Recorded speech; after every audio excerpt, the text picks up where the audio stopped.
Okay, so I decided I'll probably do a little bit of a different thing today. Since I do kind of have some viewers, I'm actually going to do something that's outside my comfort zone. I haven't really, there's only a select few people I've showed anything that has to do with me. I've collected my baby pictures and stuff since I was a big collector. I'm very much, if I feel like I shouldn't get rid of it, if I have that feeling, then I don't.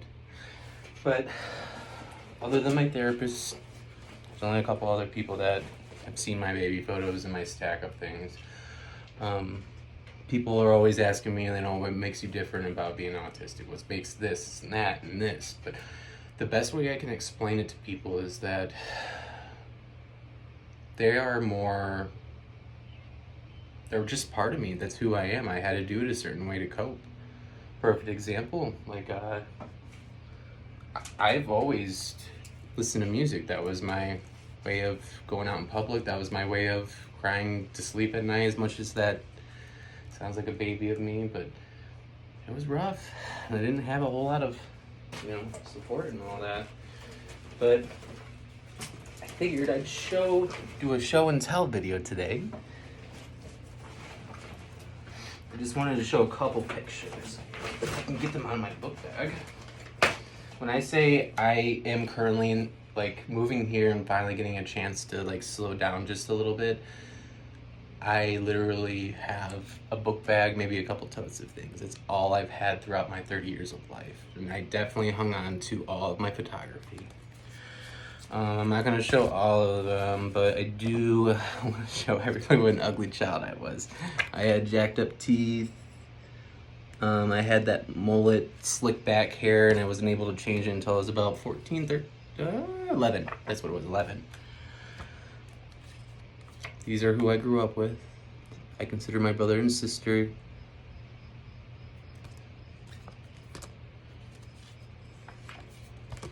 And this is basically me with very fluffy red hair.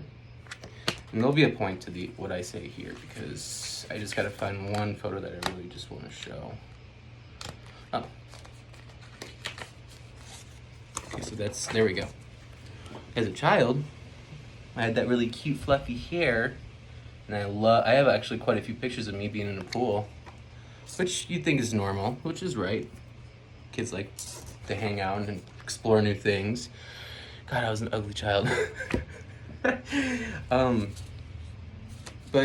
a lot of that stuff carried over to me, and I'll explain how. So I know headphones and all that stuff, you're like, oh, that's just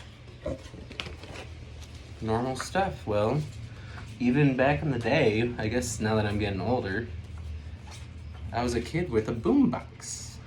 Let's see if I can find that one. And I had headphones, and I have a picture of me wearing them because that's how long ago. Oh, here we go. It was my getaway. That's a boombox right there that I don't think I see anymore. And then I'm holding headphones. I have headphones. And that was my always, I had to mow 2 acres of lawn, a certain point in my life where that's what I got for compensation.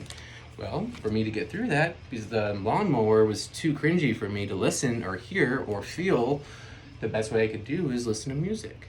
So a family member got me, it was the first iPod, the very thick one, small but thick, silver one.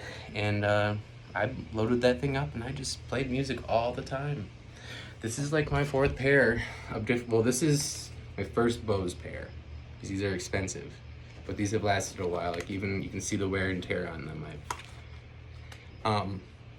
There are ways that we find that are, and I implore you to look it up, stimming and stuff like that. I have a better time and I can enjoy public if I am able to stay to my own like everybody else. In my head, I'm looking around without these, the best way I can explain this is I can hear refrigerators kicking on. I can feel too much of coldness, which hits my skin, which makes me feel ultra sensitive. Sunlight. I have to wear sunglasses. My eyes are extra blue. I don't know. I'm really glad that I am on this journey right now. I know I'm just starting, but I'm already learning a lot. I've always been that curious type. So I took pictures on my phone, but I kept all my nursing books just in case, because I knew as a kid if I had to take care of my mom and my brothers and my sisters, what am I gonna do for me?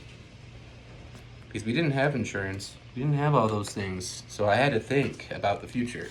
I was probably at age 11 or 10, stressing out about what am I going to do? How am I going to get a car? How am I going to pay the bills? Like, what if people don't like me at the job? What if...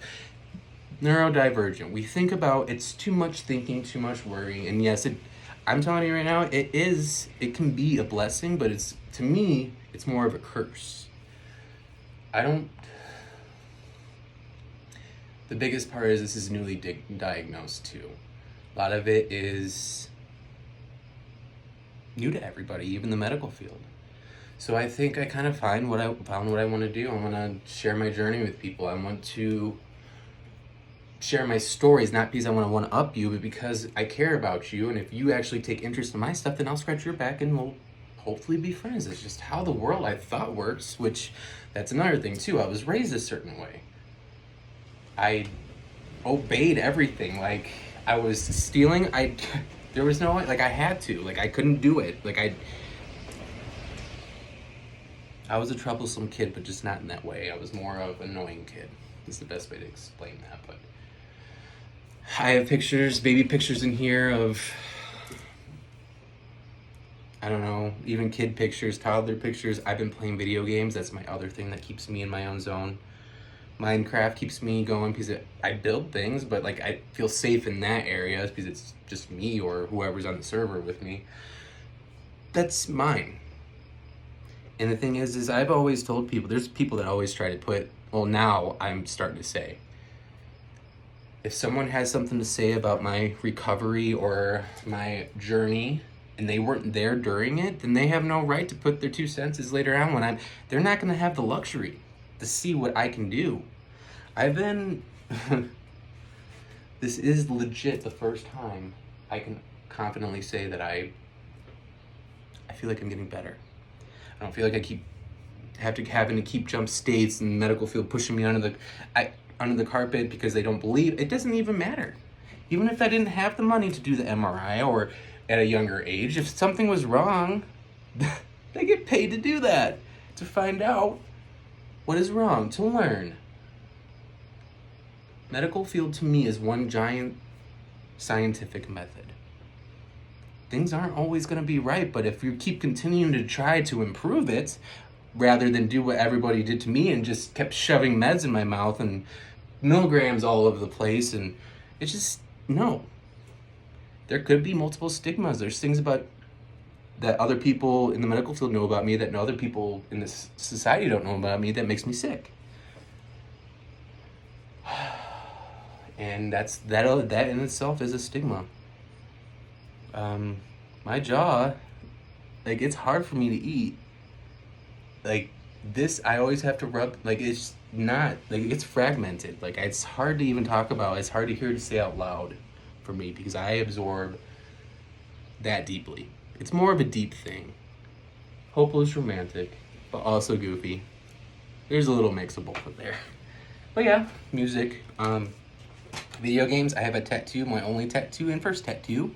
It's Kingdom Hearts. The guy actually did the wings himself. I just gave him this idea part with the Kingdom blades and stuff at the bottom and the keyhole, and he just put the wings on there. I was like, yeah, I like that. I kept all my stuff, my doctor stuff, stuff that I had to take with me through the nursing program. I like bow ties, fedoras. I have like 6 of these, but they're bigger, and these are just Pokemon cards. Like when I was younger, I had Pokemon cards. Like, this whole thing's filled. I can't put anything in there.